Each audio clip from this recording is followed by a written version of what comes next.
Ayan, happy Sunday mga kadutong saya. Ayan, Sunday na naman. Lumabas tayo para gawin natin ulit yung ano natin, na makatulong tayo sa ating kapwa. Madugtungan natin yung saya ng mga kaibigan natin sa kalye na walang matutuluyan doon lang sa mga kalye, mga kadutong saya. Kaya may nakita tayong kanina habang palabas tayo ng subway. At ito, bumili na lang tayo ng ng wok. Ayun. Diyan tayo bumili ng wok. Magtong saya. Ayun. Sana naman tayo. Ito, bili natin. Wok. Ayan, magtong saya. Una sa lahat, happy Sunday. Huwag tayo makakalimot sa Diyos. Ngayon, araw ng linggo na naman, ay siyempre, mga blessing na binibigay ng Diyos ay hindi natin sarilinin, kundi magbigay din tayo, share to others ang blessing natin. Kaya yun, huwag tayong maano sa pera. Kailangan natin ipamahagi din natin kahit konti. Kaya makatulong tayo sa ating kapwa, makatugsaya. Ayan. Pray lang tayo sa Diyos, huwag makakalimot. Pray natin na karoon ng kapayapaan sa buong mundo, makatugsaya. Ayan. Ito. Pray natin na mukhang umaambon pati. Ito. Happy Sunday tayo sa ating lahat. Huwag bibitaw sa ating pananampalataya sa Diyos. Sige lang tayo. Kahit may problema, sige lang. Ang problema may solusyon daw, sabi nila. Kaya nating personally, hindi ng lamig. Mga kadugtong saya.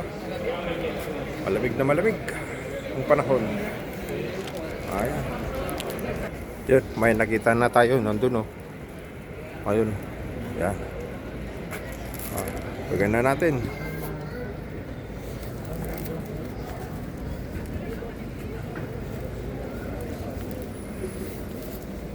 Hola, buenas, ¿qué tal? Para ti. Muchas gracias. Comida, está calientito. Vale, pues lo voy a comer ahora. Cómelo ya mientras está calientito. Ahora mismo, sí. ¿Qué tal todo? Que hace frío, ¿eh? Todo regular, hombre, ha caído Sí. granos así de nieve, pero no es cierto, no. Sí. Un granizado de ahora mismo lo como. Sí, cómelo ya mientras calientito. Y hay que abrigar. Hay que abrigar. Sí. Bueno, cuídate mucho. Vale, muchas gracias. Dios te bendiga. Eso sí. Venga, hasta luego. Muchas gracias, ahora lo como, sí. Yan mga tugs yan. Naibigay na natin. Doon ayan. Ganun lang ang pagbigay natin. Natutulog. Doon siya siguro natutulog ng gabi. Kaya kailangan natin ng tulungan. At least nadugtungan natin. Ang saya niya, ni Lola. Ayun, ang saya. Malamig. Tayo nga, nilalamig nga. Sila pa kaya na matutulog sa kalye. Kalamig-lamig nga. Kaya gano'n na lang ang pag-alala natin sa mga ganyang bagay. Siyempre, ang puso natin kasi nandyan, mga kadugtong saya. Kaya pag may nakita tayong gano'n, talagang hindi tayo makatiis na hindi natin tulungan, mga kadugtong saya.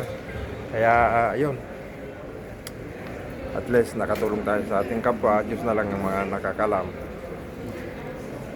Ang pagtulong natin bukal sa ating puso't isipan. Wala tayong hinihingi o inaantay na kapalit. Basta tayo ay tumutulong kahit anong sabihin ng ibang tao. Ang ating vlog hindi maganda, okay lang. Ang Diyos na lang nakakalam niyan. Ang pusong dalisay. Ayan. Merry Christmas na lang sa inyong lahat. Malapit ng Pasko, 21 na ngayon. 4 na araw na lang, Pasko na. Kaya maligayang Pasko sa ating lahat, mga kagtong saya. Bye bye, God bless.